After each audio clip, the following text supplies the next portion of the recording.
안녕하세요. 여러분들하고 같이 면접 스피치 준비하기라는 주제로 같이 강의를 진행할 이윤혜입니다. 만나서 반갑습니다. 여러분들하고 같이 면접 스피치 준비하기 중 1분 자기소개 만들기라는 주제를 가지고서 같이 한번 이야기를 나눠보도록 하겠습니다. 여러분들 혹시 1분 자기소개 중요하다고 생각하시나요? 아마 면접을 다녀오신 분들은 네, 1분 자기소개 굉장히 중요해요 라고 이야기를 하시는 분들이 있을 거고요. 아직 면접을 다녀오시지 않으신 분들 같은 경우에는 중요한지 잘 아직은 모르겠어요. 그런데 만약에 면접을 보러 간다면 준비는 해보려고 해요 라고 이야기들을 많이 해주십니다. 그런데 여러분들 1분 자기소개는 준비를 해 가신다라고 하면 아마 처음 면접 시작할 때 조금 더 자신감을 가지고 면접을 진행하실 수 있을 것이고요. 만약 내가 준비를 해가지 않는다라고 하면 혹여나 다른 지원자하고 비교가 되거나 하는 모습 속에서 조금은 위축된 모습으로 면접을 진행할 수 있기 때문에 되도록이면 여러분들이 1분 자기소개는 꼭 준비를 해서 가시는 것이 좋습니다. 그러면 여러분들하고 같이 1분 자기소개가 왜 중요한지 그리고 어떻게 구성하고 어떻게 연습해야 되는지 하나씩 좀 알아보도록 하겠습니다. 네, 여러분들하고 같이 1분 자기소개 이해부터 한번 시작을 해보도록 하겠습니다. 1분 자기소개는요, 여러분들이 생각하기에 면접에서 첫 대화를 하는 시작이라고 보시면 좋을 것 같습니다. 면접장에 입장을 하고 난 후에 면접관이 자기소개해보세요 라고 이야기를 했었을 때 처음으로 우리가 음성을 통해서 자신을 어필할 수 있는 시간이 될 거고요. 그래서 처음으로 나를 홍보하는 말, 나의 강점과 내가 가지고 있는 역량들을 기반으로 여러분들이 자기소개를 준비해 주실 것입니다. 그다음 세 번째로는 면접의 전반적인 분위기를 조성할 수 있습니다. 제가 앞서 이야기했듯이 면접에서 여러분들이 자기소개를 자신 있게 하게 되면 나머지 이후에 면접 진행을 할 때 조금 더 자신감을 가지고 진행할 수 있기 때문에 면접장의 분위기를 조성할 수 있고요. 여기에서 본인이 자신을 더 잘 어필한 경우 면접관이 추가적으로 질문을 한다라고 하면 더 긍정적인 영향이라고 보셔도 좋습니다. 그래서 1분 자기소개는 면접 커뮤니케이션의 첫인상이다라고도 이야기를 합니다.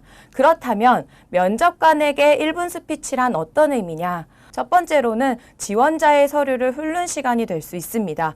여러분들에게 자기소개를 하라고 시켜놓고 난 후 여러분들의 서류를 이력서부터 자기소개서까지 볼 수 있는 시간이 될 것이고요. 그 다음에 여러분들이 1분 자기소개하는 내용들을 기반으로 서류와 발표 내용을 비교해가며 마지막으로 어떤 질문을 할지 체크를 해 나갈 수 있는 시간이라고 보시면 좋을 것 같습니다. 그렇다라고 하면 여러분들이 1분 자기소개를 준비하기 전에 어떤 것들을 먼저 준비하면 좋을지 한번 보도록 하겠습니다. 1분 자기소개를 준비하기 이전에는요, 여러분들이 먼저 EW1H라는 방법을 가지고서 한번 준비를 해보시면 좋을 것 같습니다. 첫 번째로는 W, 나와 기업과 직무에 대해서 먼저 분석을 해 주시고요. 본인이 가지고 있는 강점이 무엇인지 그리고 기업이 요구하는 강점이나 역량이 또는 인재상이 무엇인지를 확인해 주시면 좋을 것 같고요.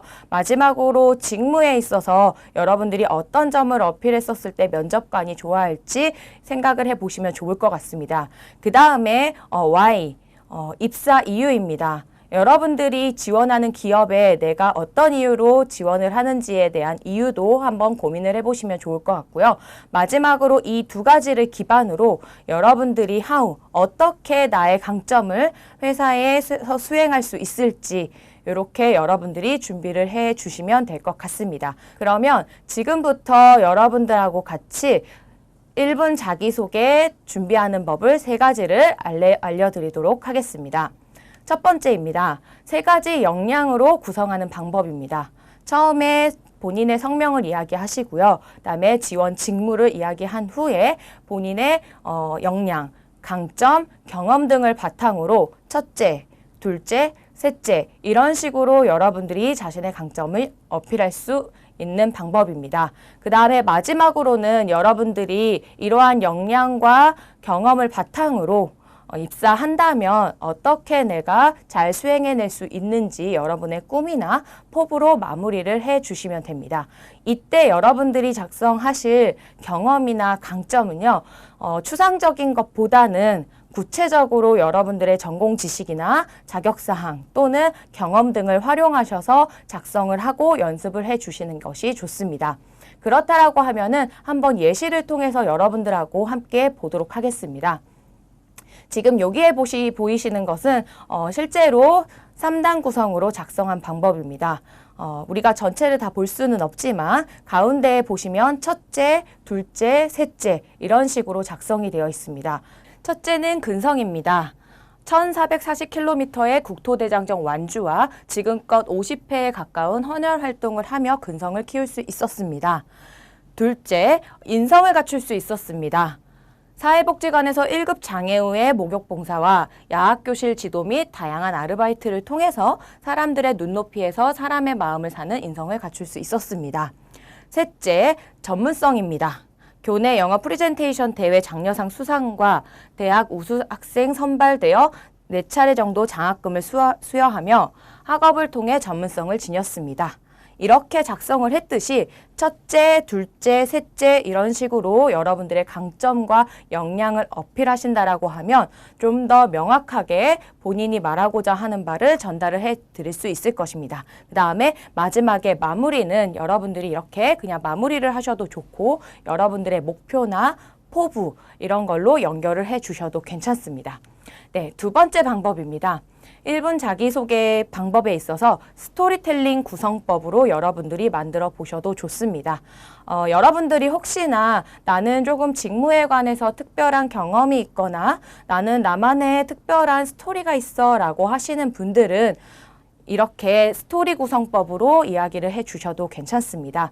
여기 보시면은 첫 번째는 인사를 하고 성명을 여러분들이 해 주시고요. 그 다음에 대학 생활의 경험, 여러분들의 경험이나 또는 내가 직무에서 이야기하고 싶었던 경험이 있다라고 하면 그런 경험을 이야기를 해 주시면 되고요.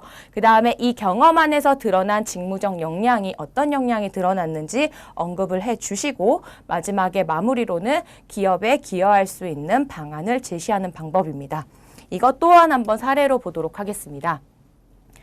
이 친구는 인사를 하고 난 다음에 역지사지의 태도로 실천하는 지원자 땡땡땡입니다. 학창시절부터 다수의 국제활동을 통해 다양한 문화권의 사람들하고 어울려 왔습니다. 쭉 그러면서 상대의 관점에서 이해하는 태도를 기르게 되었습니다. 라고 해서 이 친구는 이 경험을 통해서 상대방의 을 이해하는 태도를 기를 수 있었다고 이야기를 해 주었습니다. 그 다음에 이러한 상대방의 관점을 이해하는 태도를 가지고서 대학 시절에 해외 오픈마켓 판매자와 중소기업 제품의 수출 마케팅 업무를 수행하는 데 도움이 되었습니다. 이러한 업무를 수행하면서 MD에게 필요한 소싱 능력과 협업력을 기를 수 있었다고 이야기를 해주고 있습니다. 그래서 이런 것들을 바탕으로 이 친구는 입사를 한다라고 하면 협력사와 협업을 통해서 최적의 프로모션을 모색하는 사원이 되겠다라고 해서 기업에 적용하는 방안까지 이야기를 해 주었습니다. 이처럼 이 친구가 가지고 있는 상대방을 이해하는 관점을 가지고 직무적으로는 소싱 능력과 협업 능력으로 보여줄 수 있다고 이야기를 했고요. 이런 점을 바탕으로 입사한다면 최적의 프로모션을 모색하겠다라고 언급을 해 주었습니다. 이렇게 여러분들이 스토리텔링을 통해 본인의 강점을 이야기하시고요. 그것이 직무에 있어서 어떤 역량과 능력으로 발휘될 수 있는지, 그리고 마지막에는 마찬가지로 여러분들의 가지고 있는 역량과 강점을 기반으로 어떻게 기업에 기여할지 이렇게 이야기를 해주시는 방법입니다. 마지막 세 번째는 포부형이라고 보시면 좋을 것 같습니다. 여러분들이 기업에 입사하는 데는 내가 왜 입사하고 싶은지 그리고 그 기업에서 무엇을 이루고 싶은지 이유가 있을 것입니다. 그것을 이렇게 이 지원자처럼 처음에 언급을 해주시셔도 괜찮습니다. 사람 중심의 주거 품질 향상과 주거 안정에 기여하고 싶습니다. 라고 해서 먼저 이야기를 해 주었고요. 그리고 난 다음에 그 이후에 본인의 경험을 언급했습니다. 이 친구는요, 실제로 대학생 때 창문과 화장실에 없는 고시원에 살면서 주거에 대한 중요성을 알 수 있었다고 합니다. 그래서 이런 것들을 바탕으로 사람의 인연만큼 공간과의 인연은 한 사람 한 사람에게 중요한 가치를 가지고 있다는 것을 본인의 경험을 통해 깨닫 땄다고 이야기를 해 주었고요. 이것들을 기반으로 마지막에 마찬가지로 기업에 어떻게 적용할지 임대주택, 행복주택의 철저한 공정과 품질 관리에 기여하고 싶다라고 이야기를 해 주었습니다. 이렇게 여러분들이 이 기업에서 나는 이건 꼭 이루고 싶어라고 하는 포부가 있다라고 하면 이렇게 세 번째 방법인 포부형을 통해서 여러분들이 작성해 주셔도 괜찮습니다. 그렇다라고 하면은 이렇게 작성한 것들을 가지고서 여러분들이 어떻게 연습을 하면 좋을지 한번 알아보도록 하겠습니다. 첫 번째는 되도록이면은 거울 앞에서 목소리와 표정을 보면서 연습하는 것을 추천해 드립니다. 보통 많은 친구들이 스크립트를 써놓고 난 다음에 소리를 내서 연습하기보다는 그냥 속으로 외워가면서 연습을 하시는 분들이 굉장히 많습니다. 그런데 여러분들이 이렇게 육성으로 연습을 하는 것과 내가 그냥 속 안에서 연습을 하는 것은 분명히 차이가 있을 것입니다. 그래서 되도록이면은 여러분들이 작성한 스크립트를 가지고서 목소리와 그 다음에 표정을 볼 수 있는 내 거울을 앞에 두고 연습하는 것을 추천해 드립니다. 두 번째로는 막힘없이 여러분들이 말할 수 있도록 완벽하게 연습하는 것을 추천해 드립니다. 면접에 가게 되면은 실제로 여러분들이 외우고 준비한 것들이 100% 다 발휘되기가 쉽지가 않습니다. 그렇기 때문에 여러분들이 조금은 더 완벽하게 준비를 할 수 있도록 연습을 해 주시면 좋고요. 이때 무조건 암기만 하려고 하는 것은 피해 주시기 바랍니다. 암기만 하게 되면은 여러분들이 실제로 면접에 가서 실수하게 됐었을 때 당황을 하는 경향들이 있습니다. 그래서 무조건 암기보다는 키워드를 중심으로 여러분들이 여러 번 연습하는 것을 추천해 드리도록 하겠습니다. 네 번째는 아이 컨택은 필수. 즉 여러분들이 자기소개를 연습하실 때는 아이 컨택하는 연습을 반드시 꼭 해 주시길 바랍니다. 실제로 여러분들 연습할 때 대부분의 친구들이 머릿속에 있는 것들을 기억하려고 하면 천장을 쳐다본다라던가 또는 바닥을 쳐다보면서 이야기하시는 분들이 계신데 이렇게 연습을 하다 보면 실제 면접장에서도 여러분들이 아이 컨택을 하지 않고 위를 쳐다본다라던가 또는 바닥을 쳐다보면서 이야기할 수 있기 때문에 여러분들이 아이 컨택하는 연습 꼭 해 주시기를 바랍니다. 마지막으로는 자기소개 시작부터 면접 마지막 순간까지 일관성을 유지해라 라고 이야기를 해드리고 싶습니다.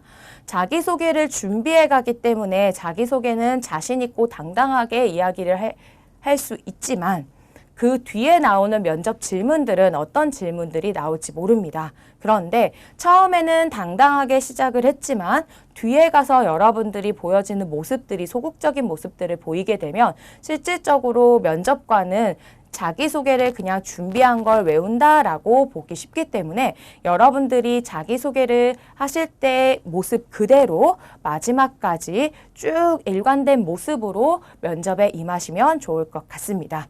여기까지 해서 1분 자기소개 작성하는 방법과 연습하는 방법까지 알아보았고요. 여러분들이 잘 준비하셔서 면접 커뮤니케이션의 첫 인상뿐만 아니라 성공적인 면접이 될 수 있도록 바라겠습니다. 감사합니다.